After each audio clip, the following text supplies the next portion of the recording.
When the well of the Zamzam gushed forth water, the Quraysh made a claim to become partners in the enterprise, but Abd al-Muttalib refused their demands on the grounds that Allah subhanahu wa ta'ala had signaled only him out for his honorable job. To settle the dispute, they agreed to consult the divine of Bani Sa'ad on their way. Allah subhanahu wa ta'ala showed them his signs that confirmed Abd al-Muttalib's privilege about the sacred spring. Only then did Abd al-Muttalib make a solemn vow to sacrifice one of his adult children to the Kaaba if he had 10.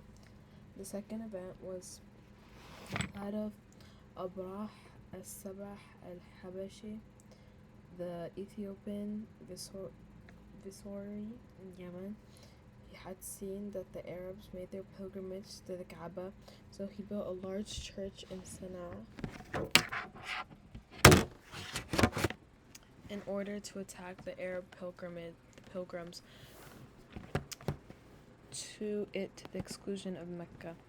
A man from the Kina tribe understood his motives. Therefore, he entered the church under the cover of the night, smearing excrement on its front wall. The Abarah learned of this. He became enraged and led a great army of 60,000 warriors to demolish the Kaaba. He chose the biggest elephant for himself. His army included between 9 to 13 elephants. He continued marching until he reached a place called Al-Mughmas. Then he mobilized his army and prepared his elephants to enter Mecca. When he reached the Muhsir Valley between Mudallafis and Mina, the elephant knelt down and refused to go forward. Whenever they directed it to the north, south, or east, the elephant moved quickly, but when directed towards the Kaaba in the west, it knelt down. Meanwhile, Allah subhanahu wa ta'ala sent birds in flight upon them, pelting them with stones of baked clay so that they became like scattered chaff. These birds were like swallows and sparrows, each carrying 3 stones, one in its beak and 2 in its claws. The stones hit Abrah's men, cut their limbs, and killed them. A large number of Abrah's soldiers were killed in this way, and the others fled helter-skelter and died at other places. Abrah himself developed an infection that required his fingertips to be cut off. When he reached Sana'a, he was in a miserable state and died soon after. The Quraysh fled for their lives to the hills and the mountain tops. When the enemy was routed, they returned home safely. The elephant incident took place in the month of Muharram, 50 or 55 days before the birth of Prophet Muhammad ﷺ, which corresponded to the late February of March 571 CE. It was a favor from Allah subhanahu wa ta'ala to his Prophet and his family. It could legitimately be regarded as a divine, auspicious sign of the light to come and accompany the advent of the Prophet and his family. In contrast, Jerusalem had suffered the atrocities of Allah subhanahu wa ta'ala's enemies. Here we can recall the reign of the Bukhtansar in 587 BC and the Romans in 70 CE. The Kaaba, by divine grace, never came under the hold of the Christians, who were the people of the book of that time, although Mecca was populated by polytheists. News of the elephants incident reached the most distant corners of the civilized world. Ethiopia maintained strong ties with the Romans, while the Persians, on the other hand, were watchful of any strategic changes looming on the socio-political horizon, and soon came to occupy Yemen. The Roman and Persian empires made up the powerful civilized world at the time. The elephant incident attracted the world's attention to the sanctity of Allah subhanahu wa ta'ala's house, and showed that this house had been chosen by Allah for its holiness. It followed then, if any time of the people claimed prophethood, it would confirm with the outcome of the elephant incident and would provide a justifiable explanation for the ulterior divine wisdom that lay behind backing polytheists against Christians in a manner that went beyond in the cause-effect formula. Abdul Muttalib had 10 sons: Al-Harith, Al-Zubair, Abu Talib, Abdullah, Hamza, Abu Lahab, Al-Ghidaq, Maqwam, Safar, and Al-Abbas. Some say that he had 11 sons, adding the name Khatim. Still others say that he had 13 sons, with the additional names Abdul Qaba and Hajla. They add that Abdul Qaba is the same as Maqwam and the Hajla is the same as Al-Ghidaq, and that he did not have a son named Khatim.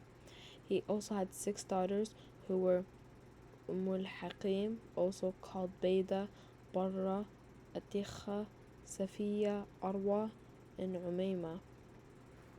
3. Abdullah, the family of the Prophet Muhammad sallallahu alaihi wasallam. His mother was Fatima, daughter of Amr bin Ad bin Imran bin Makhzum bin Yakhzah bin Murrah.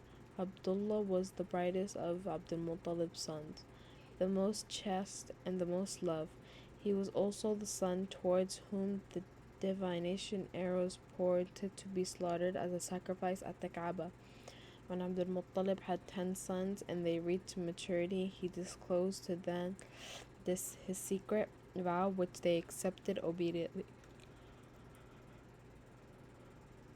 Their names were written on divination arrows and given to the guardian of their most beloved goddess, Hubbad.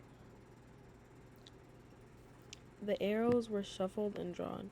An arrow showed that it was Abdullah who had to be sacrificed. Abdul Muttalib then took the boy to the Kaaba with a razor to slaughter him. However, the Quraysh, his uncles from the Makhzum tribe, and his brother Abu Talib tried to advise him against it. He then sought their advice as regards his vow. They suggested that he would summon a woman diviner to judge the matter. She ordered that the divination arrows should be drawn again, but including 10 camels in Abdullah. She added that drawing the lots should be repeated with 10 more camels every time the arrow showed Abdullah. The action was repeated until the number of camels amounted to 100. At the point the arrow showed the camels, consequently, they were all slaughtered instead of his son.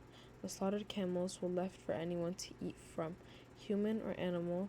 The incident produced a change in the amount of blood money usually accepted in Arabia. Earlier it had been 10 camels, but this event it was increased to 100. Later on, this was approved of in Islam. It was reported that the Prophet once said, I am the offspring of the slaughtered two, meaning Ismail alayhi salam and Abdullah. Abdul Muttalib chose Amina, daughter of Wahb bin Abdul Manaf bin Zuhrur bin Kilab, as a wife for his son. Abdullah, in the light of ancestral lineage, she had an eminent standing, rank to nobility, a position and descent. Her father was chief of Bani Zahra, who was attributed great honor.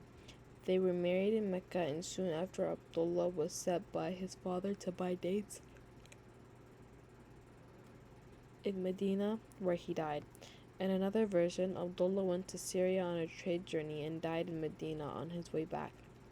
He was buried in the house of An-Nabikha al-Jadi. He was 25 years old when he died. Most historians state that his death was 2 months before the birth of Muhammad sallallahu alaihi wasallam. Some others say that his death was 2 or more months after the Prophet's birth. When Amina was informed of her husband's death, she commemorated his memory to his most heart-rending eulogy. Abdullah left very little wealth: 5 camels, a small number of goats, a woman servant called Barakah Ayman, who would later serve as the Prophet's nursemaid.